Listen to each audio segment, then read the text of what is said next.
देखो यार, तुम लोगों ने है ना ऐसा सुना होगा कि तुम्हारे पेरेंट्स ऐसा कहते हैं कि है ना रात के समय है ना पेड़ पौधों के पास नहीं जाना चाहिए, नहीं तो है ना भूत चिढ़ जाता है टाइप। ऐसी बातें तुमने सुनी होगी बचपन में।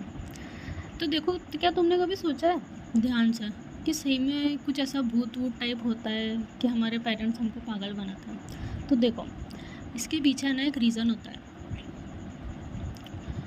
रात में जो है ना प्लांट रेस्पिरेशन कर रहा होता है।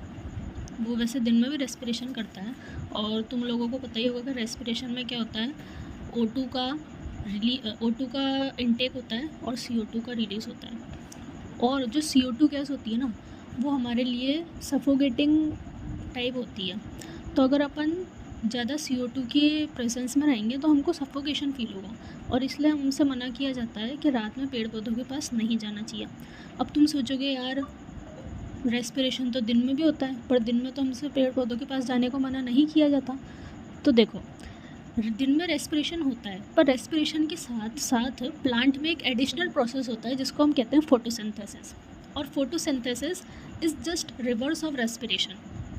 जैसे रेस्पिरेशन में O2 का इंटेक होता है और CO2 का रिलीज़ होता है, तो वहीं पर फोटोसिंथेसिस में CO2 का यूज़ होता है और O2 का रिलीज़ होता है। तो O2 जब इन्वायरमेंट में ज़्यादा होगी तो वो हमारी हेल्थ के लिए अच्छी होगी। तो इसलिए हमको है ना दिन में प्लांट्स के पास जाने को मना नहीं किया जाता।